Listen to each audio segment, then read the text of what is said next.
ప్రస్తుతం దేశవ్యాప్తంగా వినాయక చవితి ఉత్సవాలు ఎంత ఘనంగా జరుగుతాయో మనకు తెలిసిందే. ముఖ్యంగా మన తెలుగు రాష్ట్రాలతో పాటుగా ఢిల్లీ, ముంబై లాంటి పెద్ద పెద్ద నగరాలలో వినాయక చవితి వేడుకలు చాలా ఘనంగా జరుగుతున్నాయి. ఇకపోతే ఈ వినాయక చవితి ఉత్సవాలు జరగడం అన్ని ఒక ఎత్తు అయితే నిమజ్జనం మరొక ఎత్తు అని చెప్పాలి. దాదాపు 2-3 రోజులపాటు ఈ నిమజ్జన వేడుకలు కొనసాగుతూ ఉంటాయి. ముఖ్యంగా హైదరాబాద్ అలాగే ముంబై లాంటి ప్రదేశాలలో వినాయకుల నిమజ్జనం చేయడానికి ఒక్కొక్కసారి 2 రోజులు సమయం పడుతుంది. అయితే ఇలా వినాయకుని ప్రతిమలను నిమజ్జనం చేయడం వెనుక చాలా కారణాలు ఉన్నాయి. అసలు వినాయక విగ్రహాలను నీటిలో ఎందుకు నిమజ్జనం చేయాలి, దీని వెనుక ఉన్న కారణాలు ఏంటో ఇప్పుడు మనం తెలుసుకుందాం. ప్రకృతి పరంగా చూస్తే వినాయక చవితి వర్షాకాలంలో ప్రారంభంలో వస్తుంది. వర్షాకాలం ప్రారంభానికి ముందే చెరువుల నుంచి మట్టి సేకరించి ఆ మట్టితో విగ్రహాలు చేసి వాటిని పూజించిన తర్వాత తిరిగి చెరువులలో, నదులలో ప్రవహించే నీటిలో నిమజ్జనం చేస్తారు. చెరువులలో విగ్రహాల కోసం మట్టిని తీయడం వల్ల చెరువుల్లో లోతు పెరుగుతుంది. ఆ తర్వాత ఆయుర్వేద గుణాలున్న పత్రితో కలిపి విగ్రహాలను నిమజ్జనం చేయడం వల్ల నీరు సులువుగా పారే అవకాశం ఉంటుంది.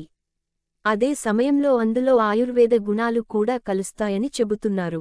అటువంటి ఆయుర్వేద గుణాలు ఉన్న నీటిని తాగడం వల్ల మనుషులతో పాటు జంతువులు కూడా ఎలాంటి అనారోగ్య సమస్యలు రావని నమ్మకం.